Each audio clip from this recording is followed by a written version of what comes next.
పెద్దలకు, ప్రజాప్రతినిధులకు, శ్రేయోభిలాషులకు, జగనన్న కుటుంబ సభ్యులకు ఒక్కరేమిటి పేరు పేరున మనిషికి మీ బిడ్డలాంటి రాష్ట్రంలో శిరస్సు వంచి హృదయపూర్వకంగా నమస్కరిస్తాను. వైఎస్ఆర్ కాంగ్రెస్ పార్టీ నాయకత్వంలో ఈరోజు ఉమ్మడి కడప జిల్లాలోనే మొట్టమొదటి స్థానం ప్రొద్దుటూరు నియోజకవర్గం. అది ఎన్నికల ప్రచారానికైనా విజయ తుండు పేరు మోగించడానికైనా దేనికైనా జగనన్న కోసం ప్రొద్దుటూరు సాయి జోడేళ్ల గుంపుతో యుద్ధం చేయడానికి జగనన్న సిద్ధం. ఆ జగనన్నకు నేను సైతం సిద్ధం, నాకు మీరు సైతం. ఈరోజు దాదాపు స్వచ్ఛందంగా కేవలం పార్టీ ఆఫీసు నుంచి ఒక ఫోన్ కాల్ చేస్తే జగనన్న స్థాపించిన జెండాను గెలిపించడానికి, ఆ అన్న ఖరారు చేసిన ఈ అన్న రాచమల్లును గెలిపించడానికి 10-15,000 మంది కార్యకర్తలు స్వచ్ఛందంగా పాల్గొన్నారంటే నిజంగా నేను ఆశ్చర్యపోతా ఉన్నా, సంతోషిస్తా ఉన్నా, మీకు శిరస్సు వంచి ధన్యవాదాలు తెలియజేస్తా ఉన్నా. మీ అందరి వైపు నుంచి, ప్రొద్దుటూరు వైఎస్ఆర్ కాంగ్రెస్ పార్టీ వైపు నుంచి జగనన్నకు శిరస్సు వంచి కృతజ్ఞతలు తెలియజేస్తా ఉన్నా. మనల్ని అభ్యర్థిగా ఖరారు చేసినందుకు 2014లో మన అభ్యర్థిగా ఖరారు చేసినారు ఆయన, 2019లో మన అభ్యర్థిగా ఖరారు చేసినారు ఆయన, 2024 ఈ సంవత్సరంలో కూడా మనల్ని అభ్యర్థిగా ఖరారు చేసినారు ఆయన. సామాన్యమైనటువంటి రైతు కుటుంబంలో జన్మించినటువంటి రాచమల్లును 3 సార్లు శాసనసభకు తీసుకుపోయేదానికి కార్యోన్ముఖుడైనటువంటి ఆత్మీయ నాయకుడికి ఇదే నా కృతజ్ఞతలు, ఇదే నా అభినందనలు. టికెట్ ఇచ్చింది ఆయన, ఓటు వేసింది ప్రొద్దుటూరు నియోజకవర్గ ప్రజలు. టికెట్ ఇచ్చిన పెద్ద మనిషికి, ఓటేసిన పెద్ద మనసు కలిగిన ఈ ఊరి ప్రజలకు మధ్యలో రామునికి రామదండులాగా నాకు తోడు ఉన్నటువంటి జగనన్న దండుకు శతకోటి వందనాలు.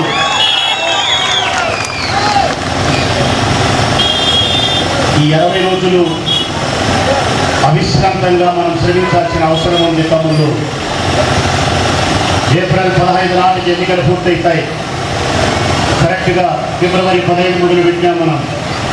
2 నెలలు, 60 రోజులు కురుక్షేత్ర సంగ్రామం సమాప్తం కాబోతా ఉంది. ఈ 60 రోజులు అవిశ్రాంతంగా ఏమాత్రమే కానీ ఏమనపాటు లేకుండా, నిర్లక్ష్యము మనసత్వాన్ని ప్రదర్శించకుండా బాధ్యత కలిగినటువంటి సైనికులై, కార్యోన్ముఖులై జగనన్న పార్టీని, జగనన్న జెండాను గెలిపించడానికి మీరందరూ సిద్ధంగా ప్రయత్నం చేయాల్సిన బాధ్యత ఉంది. ప్రొద్దుటూరు విషయానికి వస్తే తెలుగుదేశం పార్టీ గురించి మీకు అన్నీ తెలిసినప్పటికీ ప్రొద్దుటూరు నియోజకవర్గ ప్రజలకు నేను విజ్ఞప్తి చేస్తా ఉన్నా. ప్రొద్దుటూరు నియోజకవర్గంలోని 2,47,000 మంది ఓటర్ మహాశైలకు మీ బిడ్డలాంటి రాష్ట్రంలో శిరస్సు వంచి హృదయపూర్వకంగా విజ్ఞప్తి చేస్తా ఉన్నారు. ప్రజలారా, దిక్కులైన ప్రొద్దుటూరు నియోజకవర్గ ప్రజలారా, 60 రోజుల్లో ఓటు వేయకుండా ఉన్నారు. సంవత్సరమైన నిర్ణయాన్ని తీసుకోండి. సక్రమైనటువంటి బాధ్యతను సక్రమంగా నిర్వర్తించండి. మంచి పార్టీకి, మంచి నాయకుడికి మీకు మంచి భవిష్యత్తులు ఇచ్చి జగనన్నకు ఓటు వేయమని చెప్పి అభ్యర్థిస్తా ఉన్నాం. తెలుగుదేశం పార్టీ ప్రచారం చేస్తూ ఉంది. మనమేమో అభివృద్ధి అంటా ఉన్నాం, వాళ్ళేమో మనం అభివృద్ధి అంటా ఉన్నారు. ప్రజలకు నేను అభ్యర్థిస్తా ఉన్నా, మీ కళ్ళ ముందర మేము చేసిన అభివృద్ధి కనిపిస్తూ ఉంది. నేను చేయని అవినీతి కళలో చూపిస్తూ ఉన్నారు తెలుగుదేశం పార్టీ నాయకులు. కనిపించే అభివృద్ధి సత్యమో, కళలో కనిపించే అవినీతి సత్యమో ప్రజలు, విజ్ఞులైన ప్రజలే తీర్చుకోవాల్సినటువంటి బాధ్యత ఉంది. సరైన సమాధానం చెప్పాల్సిన అవసరం ఉంది. 40 సంవత్సరాలుగా ఈ నియోజకవర్గాన్ని అభివృద్ధికి ఆనాడు దూరంలో ఉంచిన తెలుగుదేశం పార్టీ నైతికంగా ఈరోజు ఎన్నికల్లో పోటీ చేసి నాకు ఓటు వేయని చెప్పి తగుదరమ్మా అని చెప్పి వస్తా ఉంది. నేను అడుగుతా ఉన్నా తెలుగుదేశం పార్టీ ఈ నియోజకవర్గ ప్రజల వైపు నుంచి మంచి నీళ్ళకు ఇబ్బంది పడే ఈ నియోజకవర్గాన్ని, ఈ పట్టణాన్ని 15 సంవత్సరాలుగా మంచి నీళ్లకు ప్రకటనని ఆడవాళ్ళు కన్నులు గారిస్తే ఒక్క బిందె నీళ్ళు ఇవ్వలేని తెలుగుదేశం పార్టీకి ఈ నియోజకవర్గంలో పోటీ చేసే అర్హత ఉందని అడుగుతా ఉన్నాను. 150 కోట్ల రూపాయలతో ఈ రోజు మనం శ్రీశైలం నుంచి గండికోటకు, గండికోట నుంచి మైలవరానికి, మైలవరా నుంచి ప్రభుత్వం పెద్దపరాయ దగ్గరికి నీళ్లు తెచ్చి 41 వార్డు ప్రజలకు ఇంటింటికి మంచి నీళ్ళలో ఉదయం పూటనే కావాల్సినంత సమయం ఇవ్వగలిగిన ఘనమైనటువంటి పార్టీ వైఎస్ఆర్ కాంగ్రెస్ పార్టీ మనము అని చెప్పి సెలవులుగా చెప్తా ఉన్నాను.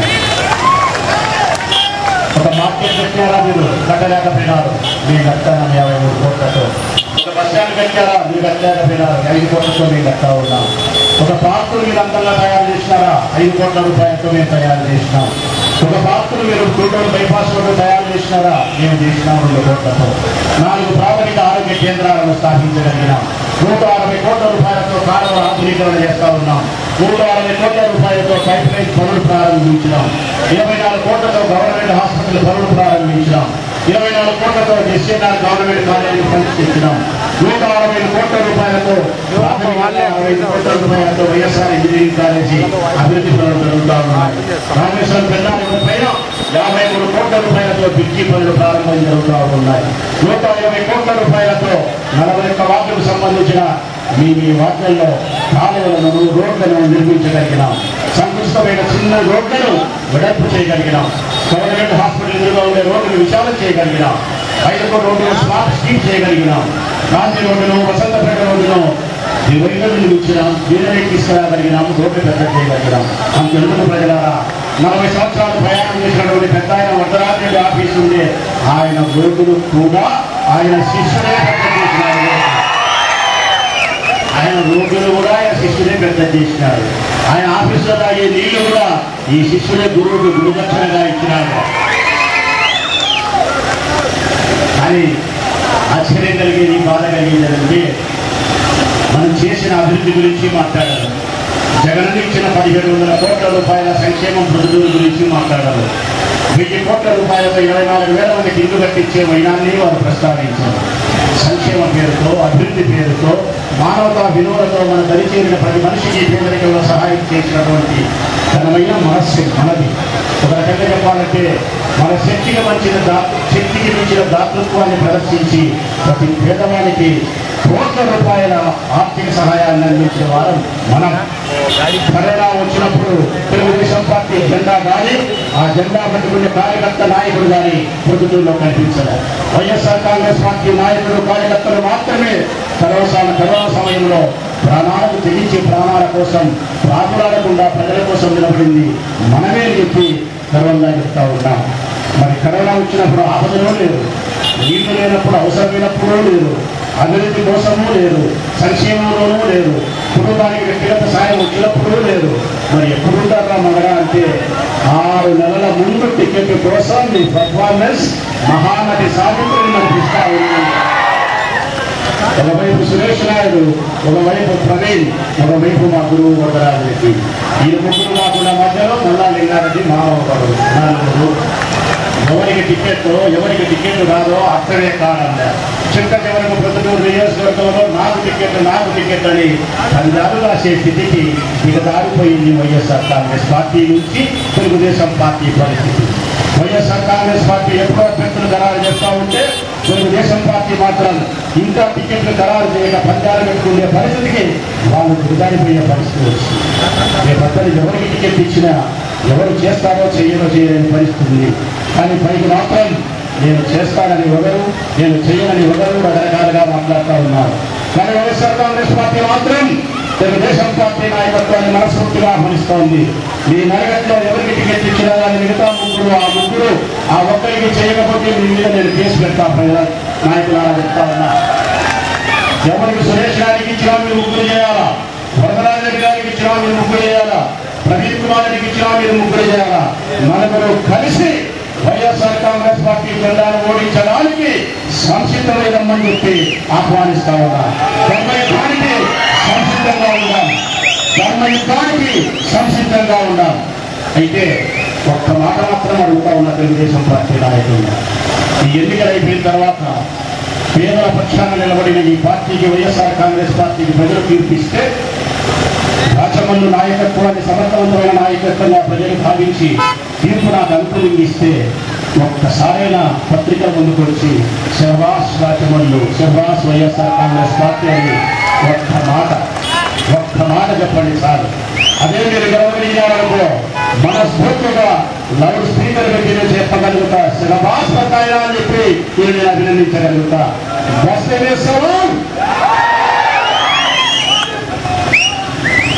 ఇంతకంటే తెలుగుదేశం పార్టీకి మనం చెప్పగలిగింది లేదు. ప్రజలు సముచితంగా నేను ఆహ్వానిస్తా ఉన్నా. ధర్మం వైపు నిలబడండి, న్యాయం వైపు నిలబడండి, మంచి చేసిన పార్టీకి ఓటేయండి. మేమేదైనా ఈ ప్రభుత్వం నియోజకవర్గాన్ని అభివృద్ధి చేసి ఉంటే, మేమేదైనా మా జెండాలను సంక్షేమ పేరుతో పేదవారికి మేలు చేసి ఉంటే, మేమేదైనా మానవ విలువలతో వ్యక్తిగతంగా అందరికీ సహాయపడి ఉంటే, మేమేదైనా ఈ ఊరిని ప్రశాంతమైన వాతావరణంలో ఉంచగలిగి ఉంటే, మా వలన మీ గడప గడపకు మేలు జరిగి ఉంటే, మా వలన ఈ ప్రభుత్వం నియోజకవర్గానికి మేలు జరిగి ఉంటే మా జెండాను ఆశీర్వదించండి, నన్ను అవినాష్ను గెలిపించండి. ఒకవేళ మేము ఏమేమో చేయలేదంటే మమ్మల్ని తిరస్కరించండి అని చెప్పి ధైర్యంగా, వినయంగా ప్రజలను విజ్ఞప్తి చేస్తూ మరొక్కసారి వైఎస్ఆర్ కాంగ్రెస్ పార్టీ కార్యకర్తలకు, నాయకులకు, అభిమానులకు నా కృతజ్ఞతలు తెలియజేస్తూ రేపు 1వ వార్డు నరసింహారెడ్డి బలవరం వార్డులో ప్రచారంలో 7 గంటలకే జరుగుతా. కార్యకర్తలు, నాయకులందరూ ప్రచారంలో పాల్గొనాలని చెప్పి సవినీయంగా విజ్ఞప్తి చేస్తూ